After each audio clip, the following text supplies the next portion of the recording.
Pune grand टूरचा थरार आज तिसऱ्या टप्प्यात बारामतीमध्ये रंगला आणि बारामतीमध्ये पुन्हा एकदा बाजी मारली आहे। खरं तर आघाडीवर होता तो म्हणजे चीनचा खेळाडू, पण आज जो जोश बारामतीत बघायला मिळाला आहे तो खास एक विशिष्ट महिला पत्रकार आपल्याबरोबर आहेत, क्रीडा पत्रकार आहेत। पूनम, तुझं स्वागत आहे, कारण की गेले 3 दिवस आपल्या पुण्यातील शर्यत रंगली आहे आणि पहिला टप्पा मावळ मुळशीचा झाला, काल सिंहगडला सलामी दिली, पण आज गणपती बाप्पा मोरयाचा दिवस म्हटला पाहिजे, कारण आज गणेश जयंतीच्या दिवशी मोरगाववरून घडली। खरं तर ऐतिहासिक अशा ठिकाणाहून ही शर्यत आली आणि आज सगळ्यात मोठा पल्ला होता, 134 किलोमीटरचा पल्ला होता। वेस्टर्न घाट गेटवे होता। खरं तर वेस्टर्न घाट गेटवे म्हणजे जवळजवळ 1000 मीटरपेक्षा जास्त घाट माथ्यावर सायकलपट्टू गेले, तिथनं परत खाली आले। कालही तसंच होता। ह्या 2 पल्ल्या आज पूर्ण गेले।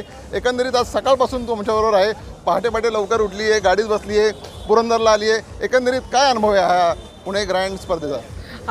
134 किलोमीटरचा हा सर्वात मोठा टप्पा होता आजचा आणि उत्साह खरंच बघण्यासारखा होता। ग्रामीण भागामध्ये शहरापेक्षा स्पोर्ट्सला एनकरेज करायची क्रेज खूप चांगली होती आणि खेळाडूंनी ही जे प्रेक्षक आले होते त्यांना कुठल्याही प्रकारचा ॲटिट्यूड न ठेवता हात वगैरे दाखवून त्यांचं पण मनोबल असं ग्रामीण भागातल्या लोकांना पण एक प्रकारे असं हे केलं की आम्ही पण खुश आहोत तुमच्यामुळे असं।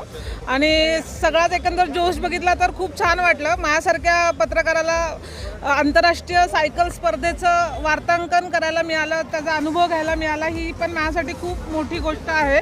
आणि या स्पर्धेमुळे रस्ते वगैरे पण खूप चांगले झालेत। भविष्यात अशा स्पर्धा अजून झाल्या तर आपल्या खेळाडूंना तसंच आपलं जे शहराचं जे पर्यटन आहे त्याला पण चालना मिळण्यासाठी नक्कीच फायदा होईल। खरं तर पूनम आपल्याबरोबर आहे। पूनमनी खेलो इंडिया पुण्यातली कव्हर केली आहे, मॅरेथॉन कव्हर करते आहे, अनेक इव्हेंट कव्हर केलेत, पण इतर इव्हेंट आणि हा जागतिक लेवलचा इव्हेंट आहे, UCIच्या 2.2ची शर्यत आहे, एक प्रकारे प्रथमच देशात इव्हेंट होतोय।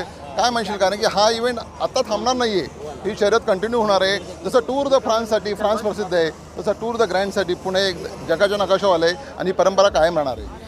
नक्कीच पुणे जगाच्या नकाशावर गेले आणि इथून पुढे अजून टॉपला जाईल, कारण का या स्पर्धेचं नियोजन खरंच खूप प्रशासनाद्वारे म्हणा किंवा मीडियाने पण तसंच लोकांनी पण खूप शिस्तप्रिय आणि चांगला रिस्पॉन्स दिला आहे या स्पर्धेला आणि खेळाडूंनी पण ते मान्य केले की पुण्यात त्यांना खरंच स्पर्धा करायला आवडलं आहे आणि एक जागतिक लेवलची ही स्पर्धा खूप चांगली झाली आहे पुण्यामध्ये। जागतिक लेवलची स्पर्धा सुरू आहे पुण्यात आणि उद्या 4था टप्पा आहे, कोण बाजी मारते तो बघायचा आहे। संजय दुधाने, बारामती।